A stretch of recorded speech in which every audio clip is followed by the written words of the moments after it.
여러분, 우리 예수 믿는 사람들 가운데 두 종류가 있습니다. 영에 속한 사람, 성령 충만한 삶을 살아가는 사람이에요. 육에 속한 그리스도인이 있습니다. 예수는 믿고 새 생명 얻어서 신앙생활은 하는데 뭔가 이 사람은 세상에 지는 거예요. 마귀한테도 치고 육신의 정욕 따라가고 육신의 생각 따라가고. 그러니까 우리가 성령 충만한 그리스도인이 되어야 됩니다. 할렐루야.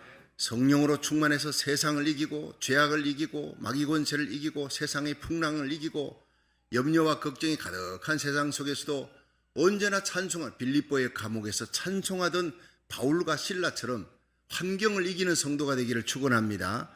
어떻게 그럴 수 있느냐? 어떻게 그 어려운 상황에서도 하늘의 기쁨을 누리며 살아갈 수 있느냐? 이것이 바로 오늘 해답이 사도행전 21장 14절 주의 뜻대로 이루어지이다. 주님의 뜻을 위해서 난 예루살렘에서 결박과 환난이 기다리고 고통이 있다 하지만 나는 주 예수 그리스도의 이름을 위하여 죽을 것도 각오했노라. 이렇게 가는 바울에게는요, 두려운 게 없어요. 어려운 환경이 없다고요.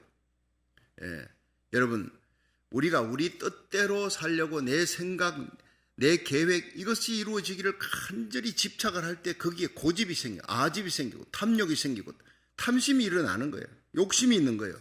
그러니까 내 뜻이 안 되지면은 그만 낙심하고 좌절하고 또 하나님 원망하고 주위 사람 원망하고 이렇게 되는 거예요. 선지자 요나가 그랬습니다. 요나 같은 선지자도 하나님께서 니느웨에 가서 복음 전하라, 하나님 뜻을 전하라.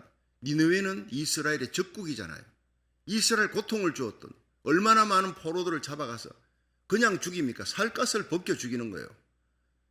얼마나 악독한 나라인데 그 나라가 망한다 하니까 너무 좋은 거예요. 근데 네가 가서 회개를 선포하라. 회개를 선포하면 그들이 회개하면 하나님이 심판 안 할 것뿐이 한데 나는 가기 싫어요. 이게 뭡니까? 자기 뜻인 거예요. 하나님 뜻이 아니고 자기 뜻이에요. 철저한 애국자입니다. 요나는 애국자입니다. 자기 민족을 괴롭게 했던 그 괴롭힌 나라 망한다니까 얼마나 좋은데 그거 회개를 외치라 그러니까 싫은 거예요. 니네로 안 가고 어디로 갔습니까? 다시스로 가는 거예요. 다시스로 가는 거예요. 가다가 풍랑을 만나 다시 하나님께서 니느웨 해변에 그 물고기를 준비해놨다가 토해 놓았어요. 하나님의 뜻은 어떻게든 이루어질 줄 믿으시기 바랍니다. 하나님과 함께 동행하며 순적하게 갈 것이냐 아니면 두드려 맞고 징계당하고 죽을 고비 당하고 물고기 뱃속에 들어갔다가 거기 가느냐 그 따름이지 하나님의 뜻은 이루어지게 돼 있어요.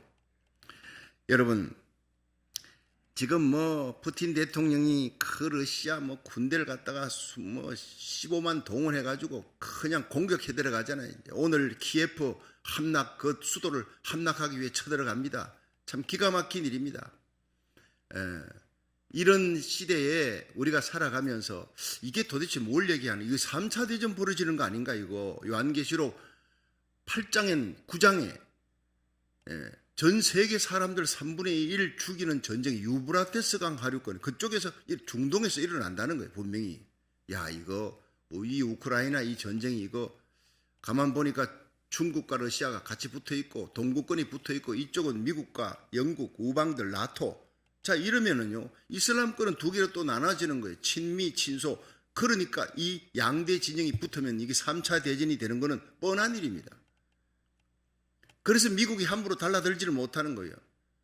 물질 지원하고 경제 제재는 한다 큰 소리 치지만 그게 군대 파병했다가 3차 대전이 일어나니까. 어쨌든 간에 그게 미국의 함대라도 말이죠. 이 항공모함이라도 몇 대 쫙 그쪽으로 갖다 붙이고 뭔가를 해봐야 될 텐데 그냥 찍소리도 안 하고 있어요. 답답하잖아요 이게. 그냥 우크라이나는 무너지는 거예요. 이걸 지켜만 보고 있는 서방을 바라보면서 야 이게 어떻게 되는 건가 이게. 근데 하나님의 뜻은 이 가운데서도 이루어집니다. 어떻게든 여러분 제가 미리 말씀드렸죠. 이 우크라이나의 동북 쪽에 7만 4천 명의 유대인이 있어요. 우크라이나 안에 14만 명의 유대인이 있어요. 그 유대인들이 크림반도가 2014년에 크림반도를 또 이 러시아가 잡아먹었잖아요. 재미 봤어요 아주. 크림반도 잡아먹고 그 다음에 지금 뭡니까? 돈바스 지역을 침공해서 그들의 목표는 돈바스입니다.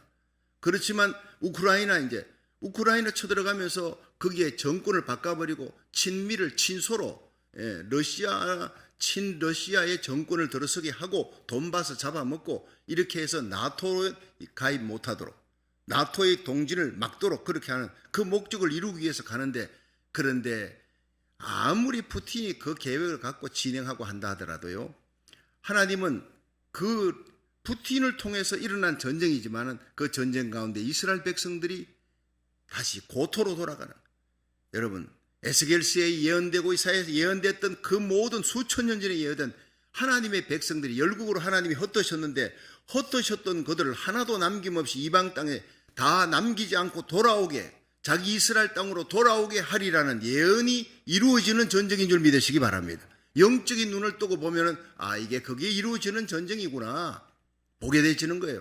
3차 대전은 아닙니다. 이렇게 3차 대전이 확산되기엔 아직까지 요한계시록 7장의 대부흥이 남아 있습니다. 계시록 7장 다음에 8장 9장이지. 사람 3분의 1 죽이는 전쟁은 핵폭탄이 터지는 거예요. 지금 미국이나 영국이 가담하고 나토가 가담해버리면 핵폭탄 터지는 핵전쟁이 일어나게 되는, 그거는 계시록 9장입니다. 지금은 계시록 7장에 들어서는 거예요. 대부흥이 일어납니다. 이런 것들을 보면서 여러분, 세계의 전쟁은 계시록 7장에 하나님이 4대 세력권 안에 바람을 붙드는 천사가, 이 바람이 전쟁의 바람을 불지 못하게 하나님 붙들고 있다고요. 믿으시기 바랍니다.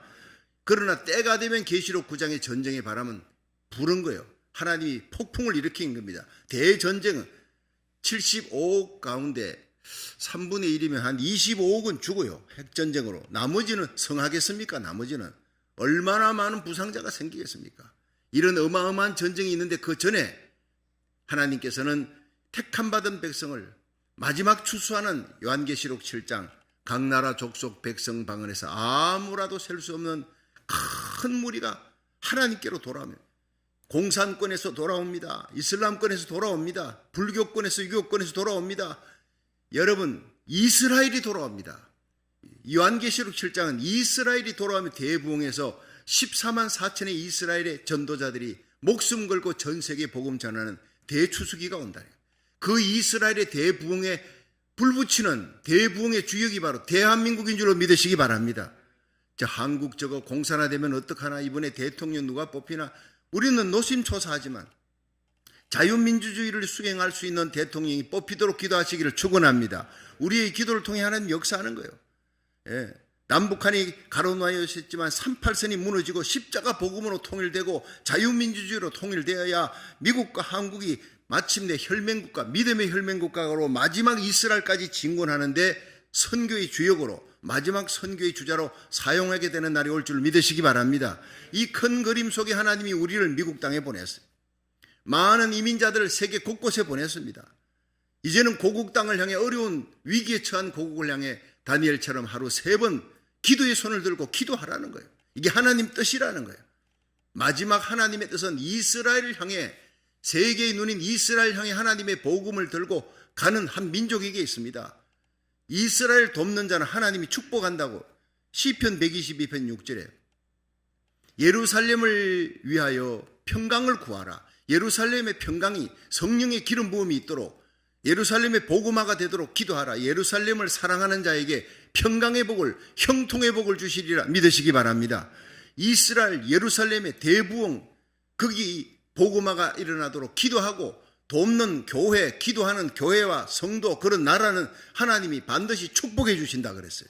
이스라엘을 대적하는 자 하나님께서 망하게 한다. 이스라엘, 러시아가요 이렇게 우크라이나 공격하듯이 이스라엘을 공격합니다. 이스라엘을 공격하는 걸 우리가 보게 될 겁니다. 그 이스라엘을 공격할 때 하나님은 이 어마어마한 러시아가 이스라엘 목전에서 완전히 무너집니다. 저 악한 러시아가 완전히 지구상에서 사라지는 날이 올 줄로 믿으시기 바랍니다. 그 에스겔서 38장의 전쟁이 지금 하는 짓 보십시오. 러시아가 안함 우인입니다. 이런 시대에 어떻게 무슨 명분으로 크림반도를 잡아먹듯이 이제는 그냥 우크라이나를 공격에 들어가는 거예요. 여러분, 이 가운데서도 하나님이 이스라엘 백성을 돌이키게 하시는 놀라운 마지막 선교, 그 뜻이 하나님의 뜻이 이루어지이다. 이것이 우리의 기도가 되어야 될 줄로 믿으시기 바랍니다. 폴라드라고 하는 사람이요, 아프리카 선교사를 가는 것이 꿈이었는데 이 사람 당뇨가 심해서요, 또 신경계통의 병이 있어가지고 그냥 이 환자처럼 침대에 누워서 고통하면서 그렇게 있는데 어느 날 작은 기도 모임에 참석했습니다. 그런데 옆에 있던 한 할머니가 기도를 하는 거예요. 주님, 우리의 삶에 어떤 일이 일어날지라도 주님의 뜻과 섭리만이 이루어지게 하여 주시옵소서. 주님의 뜻이 우리에게는 중요한 겁니다. 그 기도를 하는데 가슴이 막 충격이 오는 거예요. 그렇다. 내가 아무리 힘들고 어렵고 아프고 이렇더라도 나를 통해 하나님의 뜻이 이루어지기를 원합니다. 그날 밤에 눈물과 함께 찬송시가 만들어요. 찬송시가. 그것이 바로 217장 새 찬송 405장입니다. 주님의 뜻을 이루소서 고요한 중에 기다리니 진흙과 같은 날 빚어사 주님의 형상 만드소서. 이 위대한 찬송시가 이런 내용, 이런 백그라운드에서 탄생하는 거예요. 여러분, 우리에게 중요한 것은, 우리 자녀들에게 중요한 것은, 우리 교회에 중요한 것은, 우리 민족과 미국에 중요한 것은 하나님의 뜻을 이루는 것인 줄로 믿으시기 바랍니다. 이 토요 새벽에 앨리스 올리버 여전히 어린 아이들을 데리고 왔어요. 10살 안팎의 아이들이 여러분 새벽을 달려옵니다. 물론 부모님이 데리고 왔겠지. 그러나 이 아이들이 이렇게 새벽을 달려와 하나님 앞에 예배드리는 이 자녀들은 반드시 하나님의 뜻을, 주의 뜻을 이루는데 더불어처럼 하나님이 서실 줄로 믿으시기 바랍니다. 저 어릴 때 엄마에게 끌려서 국민학교 때부터요, 새벽기도 나가는 거예요. 옆자리에 앉아서 뭔 설교가 잘 들리겠습니까? 그러나 어머니의 기도를, 어머니가 제가 기도하면 그 등을 두드리며 기도합니다. 하나님께 서원 기도에서 바친 아들입니다. 세계를 다니며 복음을 전하게 해줘. 그 때문에 제가 미국에 온 것 같아요. 아니면 한국에서 목회하고 끝날 내 인생이 어머니의 눈물의 기도예요. 여러분, 저는 한 번씩 대구 갑니다. 때로는 집회 때문에 갔다가도 그 남신교회 어머니가 저를 안고 가서, 데리고 가서 기도했던 그 자리에 무릎을 꿇으면 그냥 눈물이 펑펑 쏟아지는 거예요. 저를 붙들고 있는 것, 이 강단에서 하나님 우편에 계신 예수님의 기도, 내 속에 계신 성령님의 기도, 나를 위해 기도한 어머니, 아버지, 하늘나라에 지금도 나를 위해 기도해 주실 거예요. 여러분, 우리 성도들이 새벽마다 기도하는 그 기도의 힘으로 저는 목회하는 겁니다. 여러분, 우리의 기도가, 여러분, 나라 살리는 1000번째 나라 살리니 오늘 449일째 아닙니까? 이제 곧 얼마 안 있으면 500일째, 1000번째 500일째를 향해 달려가는 이런 기도의 간절한 기도, 눈물의 기도, 한나처럼 히스기야처럼 다니엘처럼 하나님 앞에 간구하는 눈물의 기도에 고국이 살고 미국이 살고 전 세계 대봉의 역사가 일어날 때 우리와 우리 자녀들이 존귀하게 선봉장으로 쓰임받는 역사가 일어나기를 주의 이름으로 축원합니다.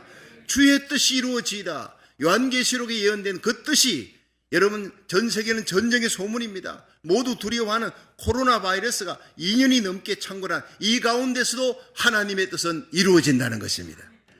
그것이 바로 우리로 하여금 어떤 어려운 상황을 이기게 만들며 역경을 이기게 만들며 그 가운데서도 기뻐하며 찬송하며 하나님 일을 하게 만드는 신앙 고백이에요.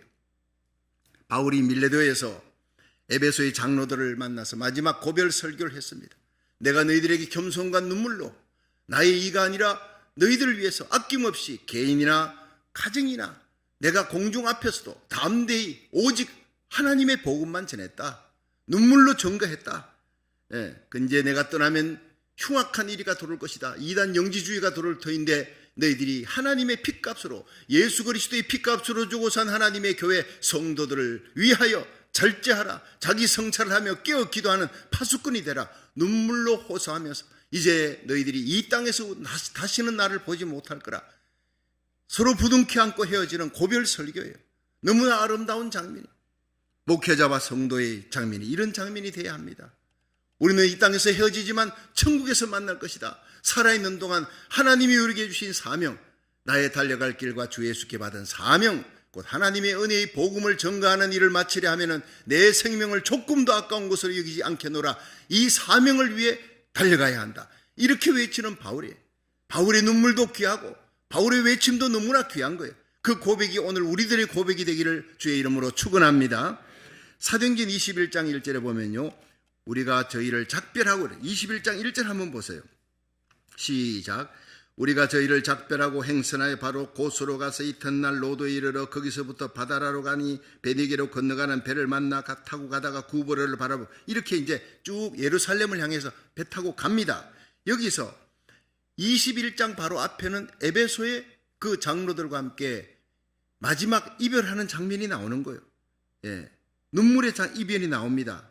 그런데 그 이별하고 난 다음에 우리가 저희를 작별하고 누구를? 바울의 일행이 바로 에베소의 장로들을 밀레도 항에서 작별하고, 근데 작별하고라는 이 뜻이요, 참 이 헬라어를 보니까요 기가 막힌 거예요. 작별하고라는 것은 아포스타오라는 것은요 뿌리치고 떠나다는 것. 뿌리치고. 예. 헤어지기 싫은 어린 아이가 엄마 치마 꼬리를 붙들고 앙앙 우는 거예요. 나 두고 가지 말라고 엉엉 우는 거예요. 그러나 그 자식을 뿌리치고 떠나는 어머니의 마음, 그것이 바로 사도 바울의 마음이에요. 예루살렘을 향해 갑니다. 죽음과 고난이 결박이 기다릴지 모르지만 그곳에 내 백성들에게, 내 골육 친지들에게 마지막 하나님의 복음을 전해야 될 것이다. 나는 죽음도 각오했다. 그러면서 만류하는 그들, 가지 말라고 뿌리치는 매달리는 그들을 뿌리치고 떠나는 거예요. 자, 21장 7절 한번 보세요. 다 같이 시작. 두로로부터 수로를 다 행하여 돌레마이에 이르러 형제들에게 안부를 묻고 그들과 함께 하루를 있다가, 자, 돌레마이에서 하루를 있고 8절 시작. 이튿날 떠나 가이사랴에 이르러 7 집사 중 하나인 전도자 빌립의 집에 들어가서 유한이라 그에게 딸 넷이 있으니 처녀로 예언하는 자라. 여러 날 있더니 한 선지자 아가보라 하는 이가 유대로부터 내려와 우리에게 와서 바울의 띠를 가져다가 자기 수족을 잡아매고 말하기를, 성령이 말씀하시되 예루살렘에서 유대인들이 이같이 이 띠 임자를 결박하여 이방인의 손에 넘겨주리라 하거늘. 12절. 우리가 그 말을 듣고 그곳 사람들로 더불어 바울에게 예루살렘으로 올라가지 말라 권하니. 자, 여러분 여기에서 바울이요 철저한 사명의식을 보게 됩니다. 여기 바울의 사명의식이 세 가지 모습으로 나오는데, 첫째가 감정에 매이지 않는 거예요. 가는 곳곳마다 성마다 예언자들이, 바울 당신은 하나님께서 당신이 예루살렘에 가면 죽을지도 모른다. 결박과 환란이 기다린다. 큰 핍박이 기다린다라고 얘기했습니다. 그 예언이에요. 자, 그런데 이 예언의 결정체가 바로 12절에 나옵니다. 아가보라고 하는 사람이 유대로부터 내려왔어요. 바울이 가이사랴에 있다니까 일부러 내려와 가지고 바울의 띠를 갖고 이렇게 자기를 묶었어요. 이 띠에 임자가 이렇게 묶여서 예루살렘에 결박을 당하고 고난을 당할 것이다. 그렇게 몸으로 그렇게 판토마임을 하는 건, 판토마임, 실물 교육을. 마치 그 열왕기상 11장 29절에 보면 솔로몬이 죽고 난 다음에 그 왕국이 분열됩니다. 그렇죠? 남유다 왕국과 북이스라엘. 그 남유다 왕국은 솔로몬의 아들 르호보암이, 북이스라엘은 여로보암이 이렇게 다스리는데, 여로보암에게 아히야라고 하는 선지자가 자기 새 옷을 찢어가지고 12조각으로 찢어가지고 너는 10조각을 가져라. 네가 앞으로 10조각, 이 이스라엘, 북쪽 이스라엘 10지파를 네가 다스릴 것이다. 근데 솔로몬은, 다윗의 나라를 이어받는 솔로몬은 한 지파만, 유다 지파, 물론 그 유다 지파에 이제 베냐민도 속하지만 이 한 지파만 다스릴 것이다. 그렇게 해서 찢어서 나눠주는 거예요. 이렇게 실물 교육으로 보여주는. 이처럼 아가보가 바울의 띠를 갖고 자기 수족을 묶고 결박해가, 이 띠 임자가 예루살렘에 가면 이렇게 결박당한다, 이렇게 환난당한다. 자, 이렇게 얘기를 했습니다. 그럴 때 많은 사람들이요 막 말리는 거예요. 가지 말라고. 당연하지요. 가지 말라. 바울아 거기 가면 죽을지도 모른다는데 그 환난에 왜 어떻게 가려 그러냐. 그럴 때 바울이 그들의 만류에 마음에 감동이 되어서 주저앉았느냐? 그렇지 않았다는 거예요. 바울은 예언은 예언이고 내가 가야 되는 이것은 하나님의 뜻이다. 사명의식을 분명히 알고 하나님의 뜻을 아는 사람은 그 예언이 환난과 핍박이 있어요, 결박이 있어요, 죽을지도 몰라요. 오케이, 나는 예루살렘에서 주 예수 그리스도 이름을 위하여 결박을 당할 뿐만 아니라 죽을 것도 각오했노라. 여러분, 이것입니다. 이게 바로 마태복음 16장 13절에 보면 예수님이 가이사랴 빌립보에 가서 제자들 모아놓고 12 제자들에게 세상 사람들이 나를 누구라 하냐? 아, 예수님을 엘리야라 그러기도 하고 뭐 대단한 선지자라 그럽니다. 세리요한이라고 그러기도 합니다. 예레미야라고 얘기하기도 합니다. 그래, 너희들은 나를 누구라 하느냐? 조용한 거예요. 베드로가 주여, 주는 그리스도시요 살아계신 하나님의 아들입니다. 기가 막힌 대답을 한 거예요. 예수님께서 칭찬했어요. 베드로야, 그것은 성령께서 너를 통해 말씀하신 것이다. 내가 천국의 열쇠를 주겠다. 막 칭찬한. 그 다음 예수님께서 비로소, 자, 베드로의 그 고백을 듣고 자기가 하나님의 아들, 살아계신 하나님의 아들이라는 고백을 하니까 그 고백을 듣고 이제는 너희들이 내가 십자가 지는 것을 얘기할 때가 되었다 하고 인자가 십자가 질 것이다. 이때로부터 예수께서 자기가 예루살렘에 올라가 장로들과 대제사장들과 서기관들에게 많은 고난을 받고 죽임을 당하고 제3일에 살아나야 될 것을 말씀하시니라. 이렇게 되어 있어요. 그때 베드로가 뭐라 그랬냐면 주여 그리마옵소서. 그 십자가가 얼마나 고통스럽고 처참한데 예수님이 십자가 하나님의 아들이 그런 일이 일어나서는 안 되죠. 주여 그 일이 결코 주께 미치지 못하리이다. 이랬어요. 못 가게 말린 거예요. 십자가 지는 것을. 이게 바로 뭡니까? 이게 바로 인간의 정의입니다. 당연히 우리가 누구라 할지라도 예수님이 그렇게 얘기하면 주님 그 십자가 지는 거, 그 고통스럽고 참혹한 십자가를 왜 지나야 됩니까? 여러분, 그것이 바로 예수님이 이 땅에 오신 사명이에요. 우리의 죄를 대속하기 위한 십자가의 길인데도 인간의 정으로 말릴 거예요. 근데 예수님 뭐라 그랬습니까? 사탄아 내 뒤로 물러서라. 너는 하나님의 뜻을 생각하지 않는 자로다. 너는 나를 넘어지게 하는 자로다. 여러분, 인간의 정을 무지막지하게 짓밟아버린 것이 바로 예수님입니다. 예. 네가 하나님을 생각지 않고 하나님의 일을 생각지 않고 사람의 일을 생각하는도다. 그러면서 칼같이 잘라버려. 조금 전에 칭찬했던 건 무색할 정도로 짓밟아버리는 거예요. 사탄아 그랬어요. 베드로 보고. 베드로가 사탄이 아니라 베드로의 마음속에 있는 인간의 정으로 예수님 십자가 지려는 것을 막는 그것이 바로 사탄이라는 거예요. 여러분, 우리가 신앙생활하면서 많은 사람들이 인간의 정으로 우리를 붙드는 때가 있습니다. 사탄아 물러가라. 너는 하나님의 일을 생각지 아니하는 거 사람의 일을 생각하는구나. 이렇게 예수님처럼 단호히 물리치고 고백할 수 있기를 주의 이름으로 축원합니다. 그 고백이 바로 바울의 고백이었다고요. 너희들이 어떻게 울어서 내 마음을 아프게 하느냐. 나는 예루살렘에 결박당하는 거 하나님 뜻이야. 예루살렘에 가서 죽는다면 복음 전하다가 죽으면 순교하는 거야. 하나님 뜻이야. 우리에게는 부활이 있지 않냐. 더 좋은 부활이 있지 않느냐. 왜 울어서 내가 십자가 가는 길을 막으려고 하느냐. 여러분, 예수님과 바울은 똑같았습니다. 인간의 정을 단호히 끊었다는 거예요. 오늘날 신앙생활하면서 많은 사람들이 인간의 정 때문에 주저앉아 신앙생활에 실패하는 수가 많아요. 예수님은 아무든지 나를 따라오려거든 자기를 부인하고 자기 십자가 지고 나를 따라오라. 날마다 자기를 십자가에 못 박는 성도. 나는 죽고 내 안에 그리스도가 살아야 돼. 예.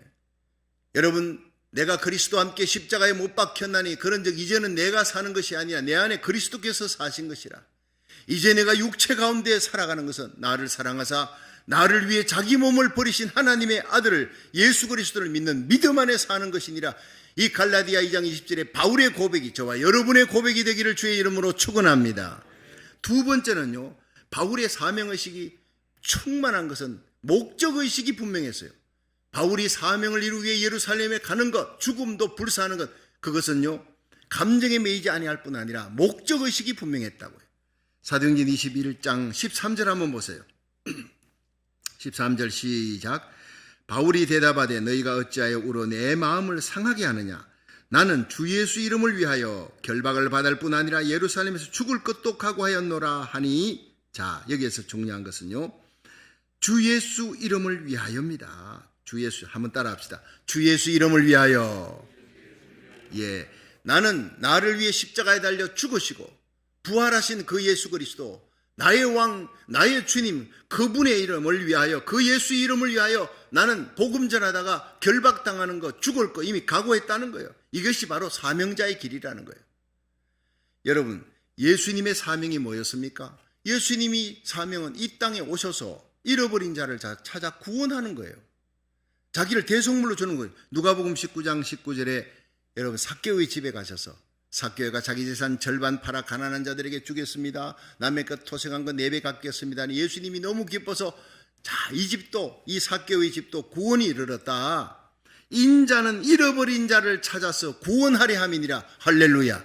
예수님이 오신 것은 버려진 자, 구원에서 버려진 자를 구원하기 위해 이 땅에 오셨다고요. 그 길이 바로 십자가의 길이라는 거예요. 나는 많은 사람을 위해 대속물로, 희생의 대속물로 양이 죽도 소가 죽듯이 내가 죽어야 너희들이 산다. 내가 십자가 져야 너희들이 구원받는다. 이 일을 위해 내가 왔다고 얘기하는 거예요. 요한복음 10장 10절에 예수님은 강도는 죽이는 거예요. 도적과 강도는 와서 죽이고 멸망시키려 하되 나는 양들에게 생명을 주되 더 풍성히 주려고 이 땅에 왔다. 우리에게 영원한 생명, 이 땅에 100년 안에 끝나는 생명이 아니라 영원한 생명, 부활의 생명을 주게 하시기 위하여 우리의 죄를 처치하려고 예수님이 십자가에 달려 죽으시기 위해 이 땅에 오셨다는 거예요. 더 풍성한 생명을 이 땅에 사는 동안 생명의 능력을 갖고 성령의 능력으로 죄악을 이기고 마귀 권세를 이기고 세상을 이기는 그리스도인, 사명 감당하는 그리스도인은 풍성한 생명을 주시려고 예수님이 이 땅에 오신 줄로 믿으시기 바랍니다. 그러므로 제자들이 아무리 말려도 예수님이 십자가 지는 거예요. 온 세상이 다 달라들어도 예수님은 십자가의 길을 가는 거예요. 예수님의 사명입니다. 이 예수님을 다메섹에서 바울이 만났잖아요. 자기가 최고였던 사울이었던 힐렐 가말리엘 문화의 최고의 학부에서 공부했던 지식이 많고 똑똑하고 부자였습니다. 태어나면서부터 로마 시민권 가지고 국회의원 공회원이었습니다. 젊음이 있습니다. 그런데 그가 다메섹에서 빛보다, 정오의 빛보다 더 밝은 빛 가운데 예수님을 만난 이후에 그 생애는 완전히 바뀌어버려요. 자기를 위해 살던 내가 최고였다는 사울이 바울이 되어버렸어요. 나는 아무것도 아니다. I am nothing. Jesus Christ is everything. 예수님이 나의 모든 것이다. 내가 가진 모든 지식, 모든 세상의 기쁨, 세상 권세, 이건 배설물로, 예수 그리스도를 위하여 배설물로 여기겠다. 그렇게 하면서 오직 예수 그리스도 그 이름을 위해 빌립보 1장 20절에 간절한 소원을 가집니다. 나의 간절한 기대와 소망을 따라 아무 일이든지 부끄럽지 아니하고 오직 전과 같이 이제도 온전히 담대하여 살든 죽든 내 몸에서 그리스도가 존귀되기를 원하나니. 할렐루야. 하루를 살아도 10년을 살아도 주님 오시는 그날까지 예수 그리스도의 이름이 드러나고 수많은 잃어버린 영혼을 주님께로 돌이킬 수 있다면 결박과 환난이 아니라 죽을 것도 각오했다는 거예요. 사는 것이 그리스도니 죽는 것도 유익함이라. 예수 믿는 성도는, 성령 충만한 하나님의 백성은 예수 그리스도를 위해 죽을 것을 각오했는데 뭐 코로나 바이러스 이게 창궐에는 요새 이거 오미크론은요 걸려도 일주일이면 낫습니다. 10일이면 낫습니다. 이제는요 가슴을 펴고 길거리 쏟아져 나가 복음 전하기를 주의 이름으로 축원합니다. 금요 심야 기도에도 나오십시오. 아무 문제 없습니다. 우리 교회 하나님 지켜주셨잖아요. 여러분 지금까지 우리 교회 코로나 바이러스 그렇게 창궐한데도 새벽기도 다 드리고 주일 예배 드리고 결혼식 장례식 다 했어요. 아무 문제 없어요. 할렐루야. 하나님이 지켜주시잖아요. 겁내지 말고 두려워하지 말고 위축하지. 마귀는요 위축되고 겁내는 사람은 그냥 잡아먹습니다. 마귀를 대적하라. 그럼 너희를 피하리라. 믿으시기 바랍니다. 담대하라. 두려워 말라. 내가 너와 함께함이라. 놀라지 말라. 나는 너희 하나님이 됨이니라. 내가 너를 도와주리라. 내가 너를 굳세게 하리라. 나의 의로운 손으로 너희와 너희 자녀들, 너희 가정, 사업을, 너희 교회를 내가 붙들어 주리라. 지켜주리라.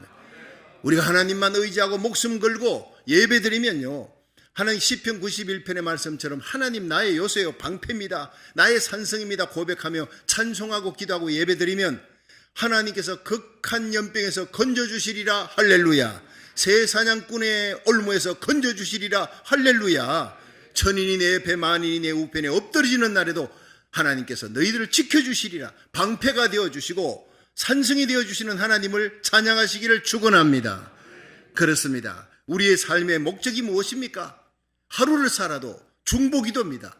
여러분 내 주위에 잃어버린 영혼을 위해 우리 고국과 미국이 마지막 대각성 운동이 일어나 전 세계 대부흥의 선봉장이 될 수 있도록 나라 살리기를 첫 번째 새벽기도, 이거 우리의 사명입니다. 복음 전하는 거, 잃어버린 생명을 위해서 우리가 시간을 투자하는 거 우리의 사명입니다.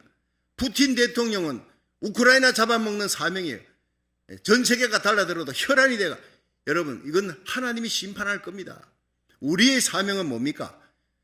잃어버린 생명을 살리는 길이고, 고국을 향해 하루에 3번 눈물로 기도했던, 예루살렘을 향해 기도했던 다니엘처럼 기도하는 것, 그런 하나님이 주시는, 성령이 주시는 뜨거운 생명 살리는 사명을 갖고 하나님의 복음을 전하고 기도하는 하루가 되기를 주의 이름으로 축원합니다.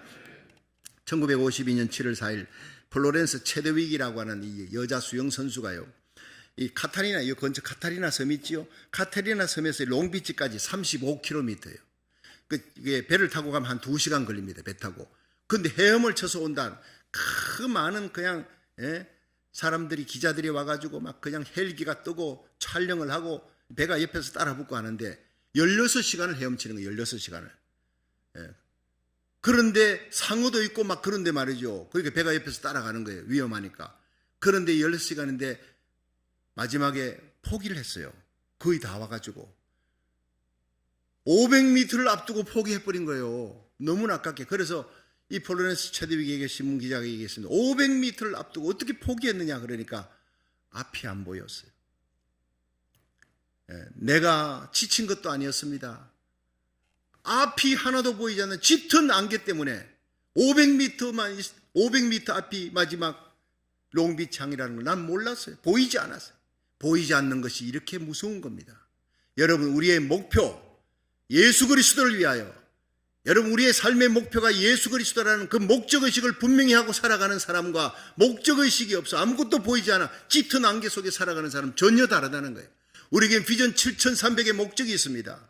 우리의 생에, 제가 목회하는 동안에, 제 목회가 은퇴가 되면, 원로 목사 되면 이제 홍신우 목사님이 계속 이어서 비전 7300의 꿈을 이루어 나갈 줄 믿으시기 바랍니다. 우리 자녀들에게 300명의 기도원 용사와 같은 위대한 성령 충만한 선교사를 5대양 6대주로 파송하는 교회, 선교사를 파송하기 위해 우리 성도들이 물질의 복을 받고 성령 충만 받아야 돼. 그걸 날마다 기도합니다.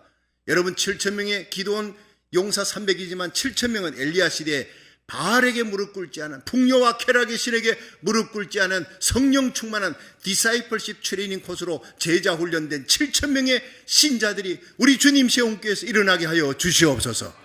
이것이 바로 우리의 꿈입니다.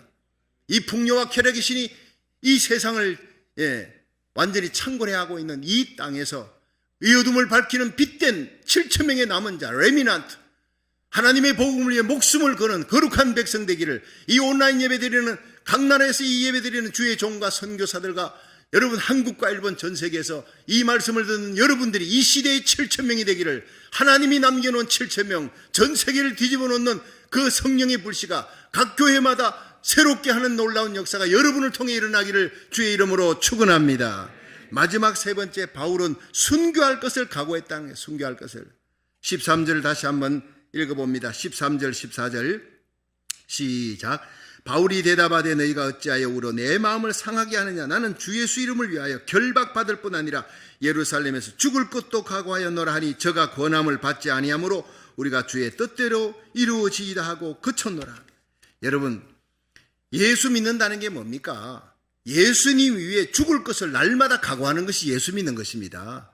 여러분, 예수님 아닌 딴 길로, 세상 길, 넓은 길, 편안한 길입니다. 그걸 내가 버리는 거예요. 나는 십자가에 내 정과 욕심을 못 박아버리고 주님 따라가는 길은 외로운 길입니다. 힘든 십자가, 무거운 십자가, 고통과 눈물과 마지막에는 피를 흘려야 되는 순교의 길입니다.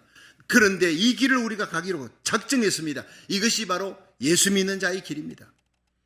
바울은 주님을 위해 예루살렘에 가서 고난이 있다, 결박이 있다, 죽을지도 모른다, 괜찮아, 나는 죽으면 죽으리라, 예수 그리스도의 이름을 위하여 나는 죽을 것도 각오했노라. 이 앞에는요, 아무도 바울의 길을 막을 수가 없어요.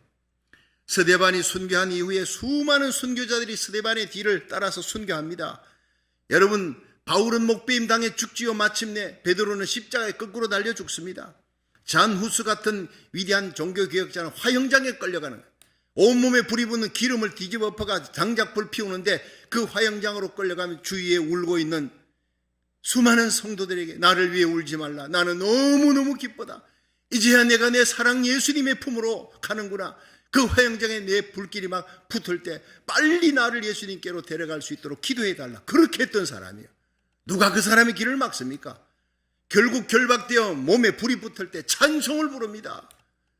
이렇게 순교자로 하나님 앞에 서게, 예수님 앞에 서게 된 것, 나를 위해 십자가 지신 부활하신 예수님 앞에 내가 순교자로 설 수 있다는 것이 그렇게 기뻤어요. 불이 붙는데, 온몸에 불이 붙는데도 찬송하며 갔던 사람이 잔 후스예요. 이런 그리스도인이 되기를 주의 이름으로 축원합니다. 세상이 감당할 수 없다는 거예요. 주님을 따르다 보면 환난, 역경, 고난, 고독과 외로움과 멸시와 천대가 따를 수 있습니다. 그러나 복음을 전하기 위해 이 모든 것을 각오해야 되는 것이 바로 그리스도인의 길이요, 선교사들의 길이에요. 요한계시록 14장 4절에 어린 양 예수 어디까지 가든지 따라가는 자가 14만 4천이 어린 양 예수 그리스도와 함께 시온산에 선다 그랬습니다. 주님 따라 겟세마네 동산, 갈보리 언덕, 그곳을 따르는 자가, 끝까지 십자가의 길을 가는 자가 주님과 함께 부활의 영광에 이를 줄로 믿으시기 바랍니다.